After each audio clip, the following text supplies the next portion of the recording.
Okay, it's a Sunday. I've been at church.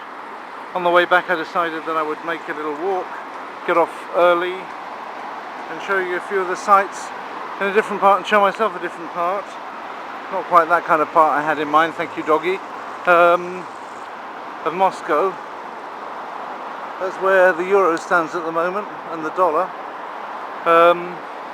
It being the 8th, if I'm not mistaken, the 8th of September. You can see some big construction work going on there, looking for all the world like another one of those traditional Russian shapes. Looks as though they're still using the old traditional Stalin-based wedding cake shape to do even new buildings. That's interesting, isn't it? But obviously that's not far enough on to say how it will finally look. This is of course the Sadove Kaltso, the bigger, well, the second ring if you like. We've got Bulvarne Kaltso just around the middle bit. This Sadove Kaltso would take you hours and hours to walk around it. Well, it takes a couple of hours to walk around the Bulvarne, but this would probably take you all day to walk around the outside of it.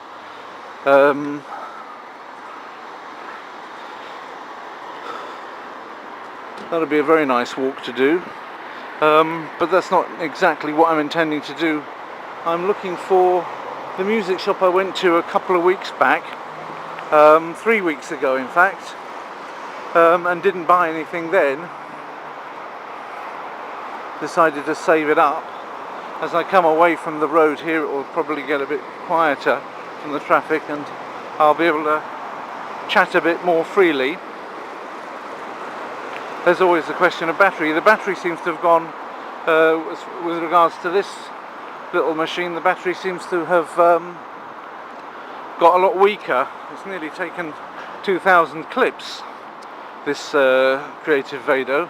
It doesn't translate into 2,000 films, it translates to about maybe, I suppose, an average number of clips, because sometimes it's one clip per film, sometimes I don't use the clip at all, sometimes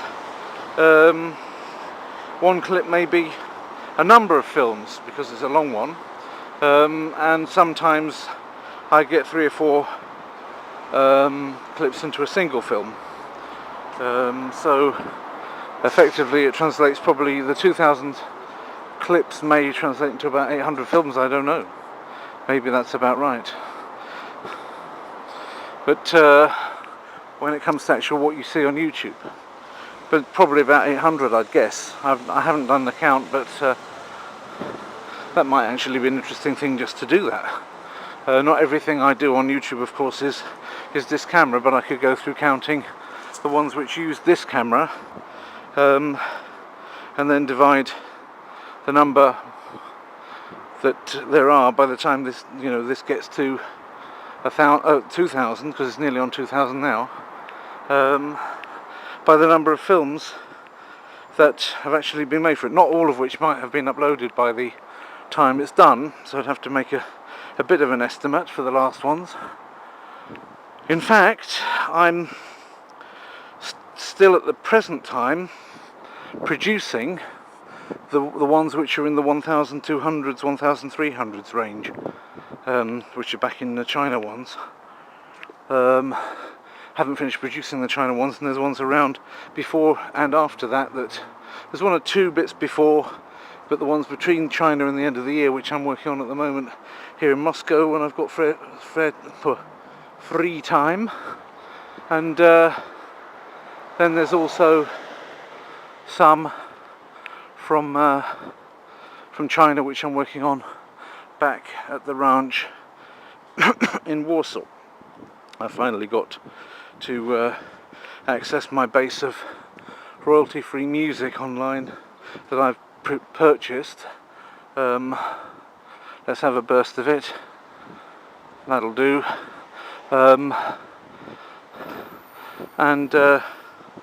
Yeah, basically managed to access that from both places now. I was having difficulty with that at first. So that means I can do my filmmaking. I should be doing a bit more blogging.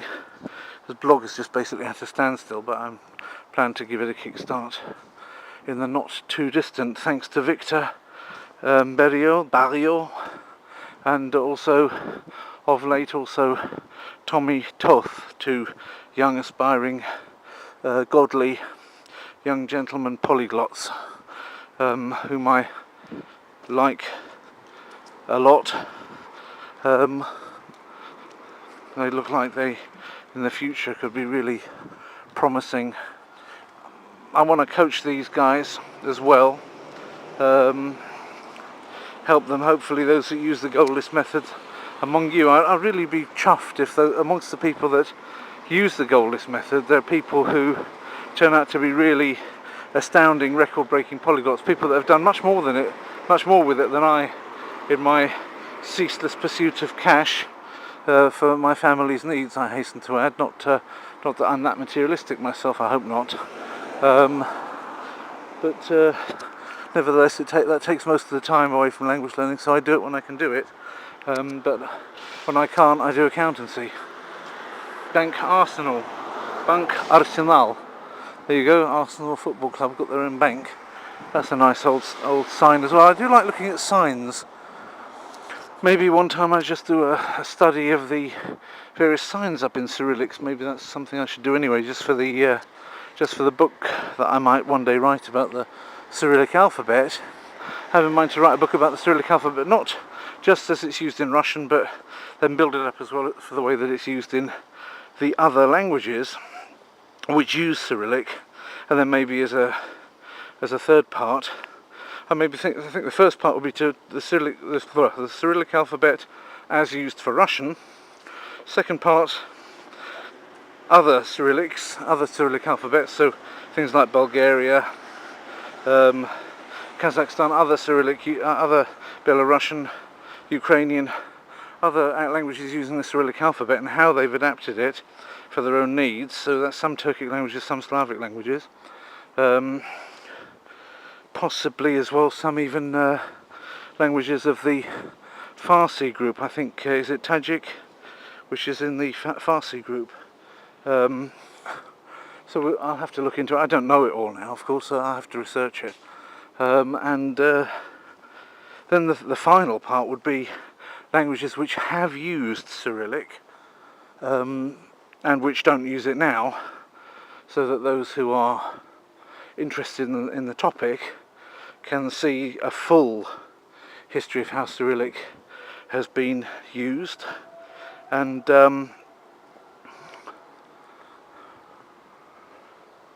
but those who don't want to just delve into histories of languages which nobody speaks, well, people might speak the language now, but they won't be using Cyrillic for it any more than they do. I mean, Gagauz is not written in Moldovan Cyrillic anymore. It was once, and in the past before that, of course, it was written in Arabic letters, but now it's basically written in Latin and in adapted Arabic script, Latin script. So those of you wishing to learn Gagauz will probably not want to worry too much about the historical script in which it's been written. Anyway, I need to check the phone out and find out where exactly I'm going, because I kind of pointed my nose in the right direction and started coming out here. But oh, isn't that interesting? Dom Musée. You just find these wonderful things. I wasn't expecting anything like this. They just, you turn the camera on and something will happen. That's what I say. That's the channel's motto and the blog's motto. Turn the camera on, something will happen. There's the thing which has happened on this particular occasion. This lovely museum house. V.M. Vasnetsova. Or Vasnetsova, I'm not sure where the stress would be. That's the problem with Russian.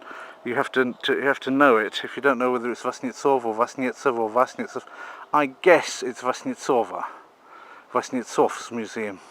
Who he is, who he was, I don't know. I don't really know. But it looks very interesting, doesn't it? Very folky there, very nice. Maybe this will tell us more. Художник, there you go, the artist. Виктор Михайлович Васнецов жил в этом доме простроенном им по собственному рисунку с 1894 года и умер в нем в 1926 году.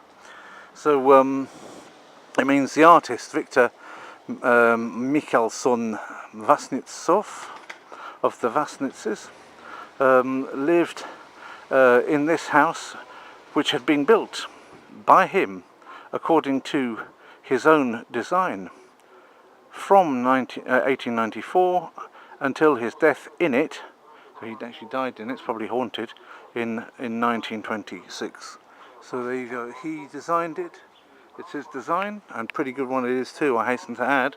It's the way he wanted it, he got it the way he liked it, and he finally lived in it for 26 plus 6, 32 years, and then he died in it. That sounds like a fairly reasonable proposition. I can imagine that there's worse ways to live and die in your life than that. So there we are. But he seems like an interesting guy. Maybe it's worth looking up a bit more about him. I don't know, if you want to do it, there's Wikipedia, there should be something about him there. There's some little fruits. I'm not sure what it is, because if you look at the I don't know, is that like a kind of wild apple of sorts? It looks like it could be some kind of a malus. But if you can tell me what malus it is, it'll be a big bonus. Terrible, I'm doing Latin puns now.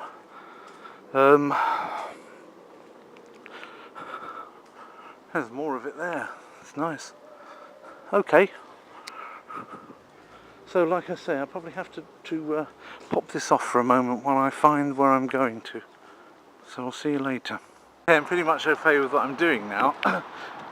I thought I was going to walk across that green bit, but obviously they're building again. They're building the next line of the metro, I shouldn't wonder. I think that's what they're building there. But I do know this area from before, because I stayed in the Olympic Hotel once. I had to go down to Tsutnoy Boulevard, which I did via this particular road here, which goes past this thing with the elephants on it. This is Durov Street, and that was the circus, like one of the Moscow circuses with animals in it. I'm not a big fan of that, but if you are going to have one, I suppose it's better to have one where at least you've got stationary conditions. Then there's, I suppose, a hope that you can house them properly, whereas, you know, these travelling circuses with animals in that go all around the place, I'm not really a big fan of it, even when it's I don't think I'm in favour of it at all. In fact, to me it's vulgar, unpleasant and cruel. That's obviously architecture made to mirror that round thing there, which in turn mirrors the round thing behind it. So it's all the Olympic area with the Olympic stuff, and this is also round. So everything here looks like a blooming lighthouse. It's like the Russian joke about the new Russian who asked to have a round house built, and his architect friend was saying, you shouldn't have that done. He said, that's why I come to you as a friend. The other architects wouldn't hear of it, but you as my friend, I thought you'd, being my friend, you'd help me with this and give me the round house. He said, yeah, but it's you're going to need very carefully made round furniture to go in. It's very difficult to, it's not going to be so comfortable as you think.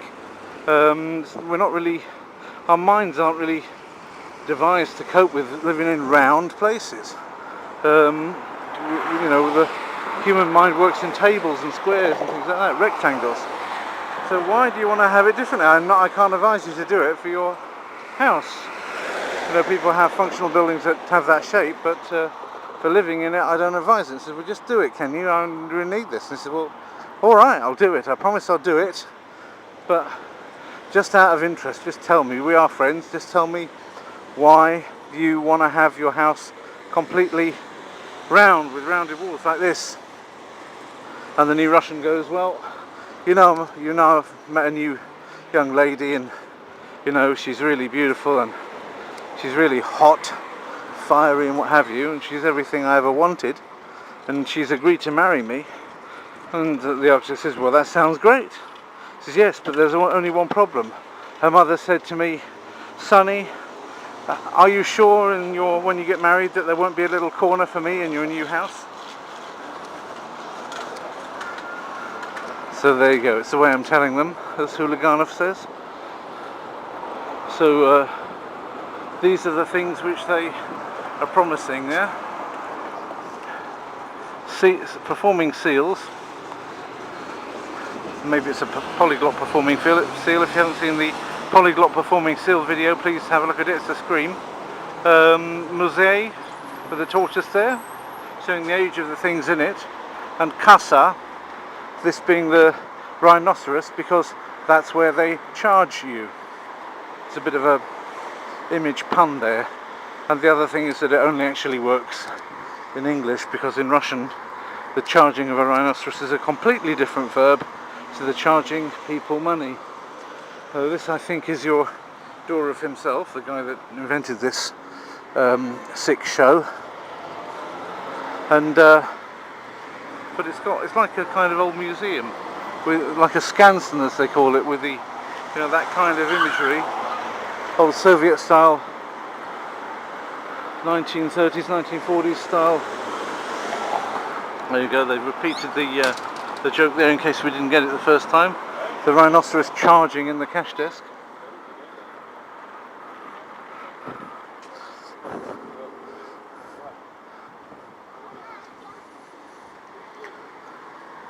Gostinitsa Slavyanka is quite slavnaya, quite famous.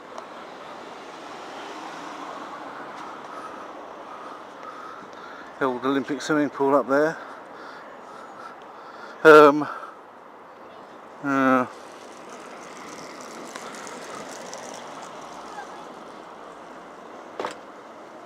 It's quite big, this Durov thing anyway, so it's not like people are gonna watch animals that have been too cramped, as in little containers in which they get shipped from place to place by container traffic. That's just too bad. So it's a step up from that, maybe, but it's not a very big step up from it, probably. This is probably the train in which they keep them.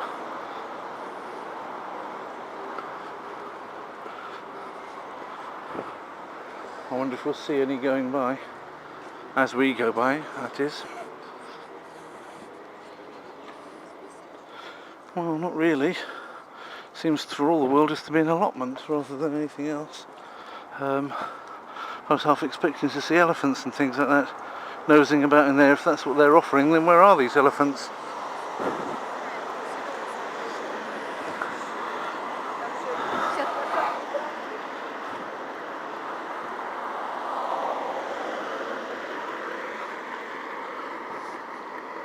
So there's a nice park on that side at any rate.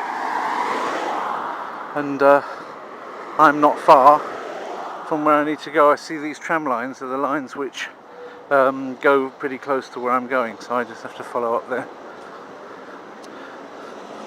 Perhaps it's an idea to actually cut the corner off here.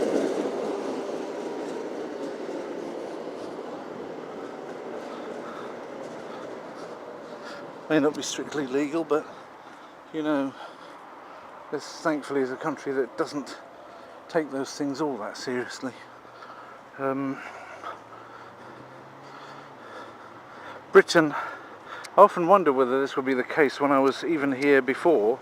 I often wonder whether this was going to end up being the case, that Russia could liberalise and have more freedoms, and England could lose the freedoms that it had, so that whereas the Soviet Union was a place of totalitarianism and fear and control, you don't see that. Most people don't see that, I should say, now. Obviously there are people that are still on the wrong side of the powers that be here, but in the main, if you don't rock the boat, you get plenty of freedom in Russia. People don't unless you stick your head over the parapet and criticise things which the powers that be don't really want you to criticise. And there aren't that many things really. After all, we've got religious freedom now. I went to church today, no problem. No hint that there could be any issues over that, as there had been when I was here in the bad old days. So it's a completely different situation now. That's one thing. But the other thing is that in the UK there are problems, and you get pastors getting arrested just for calling sin sin.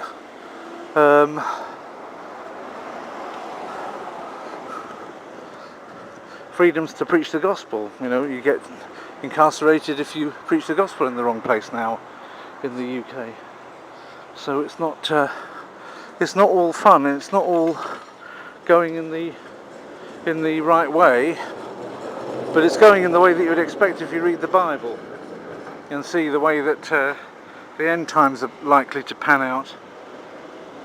If you read the Bible, then the sorts of things that are going on around the world are no surprise. One thing we can see the world of the Bible is a world of continual change, and including regime change, so that a regime which is friendly to one generation is unfriendly to the next generation, as in the case of Joseph and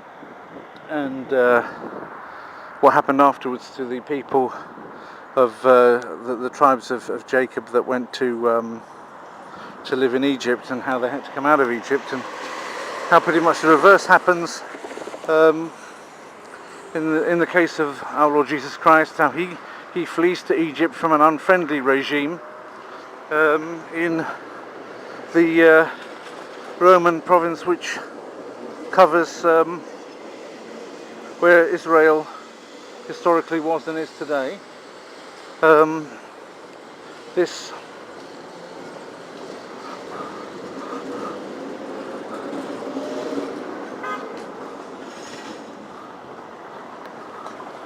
this is where I was the other time, 7 and the 19. I've sat at that before, so I'm in the right track. Hope I get there on time.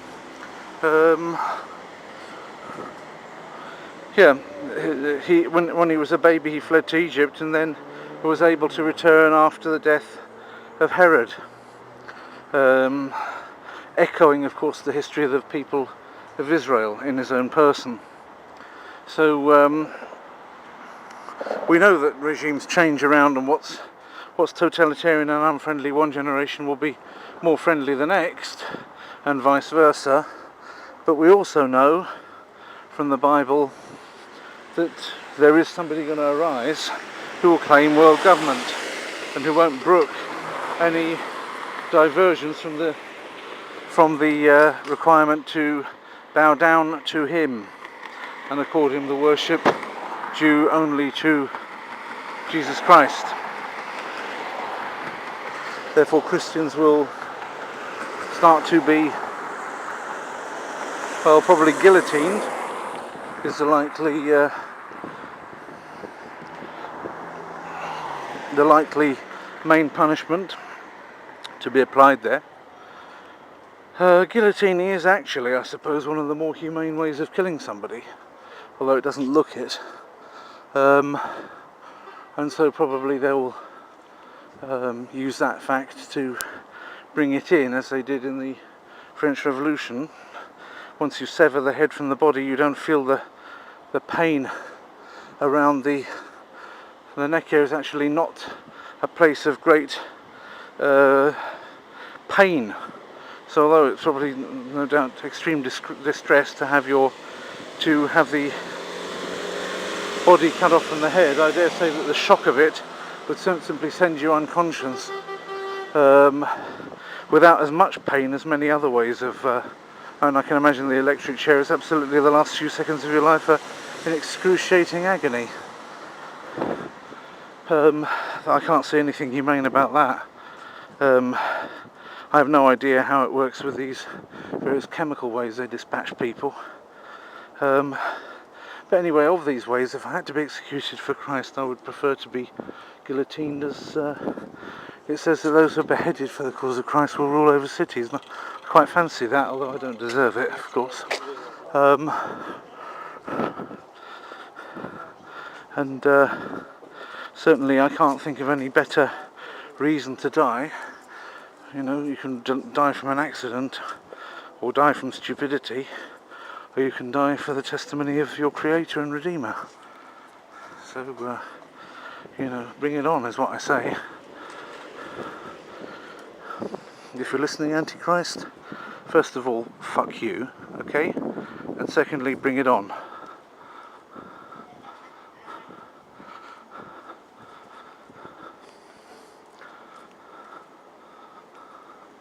Anyway, on the subject of bringing it on, I have to check back with my phone and see where I am, just to make sure I don't miss my turn. Another morning, another fine morning, another fine Moscow morning.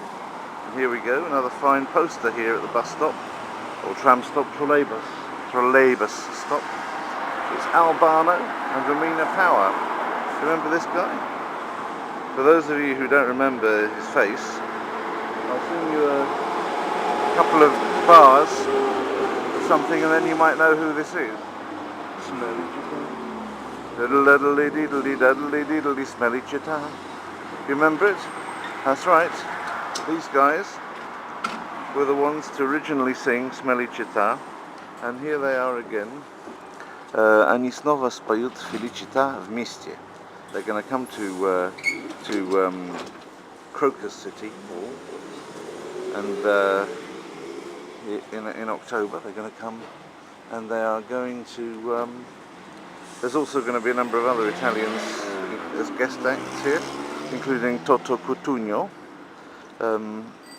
Umberto Tozzi, and a number of other of these great Italian acts, obviously touring together so that they can get the same food.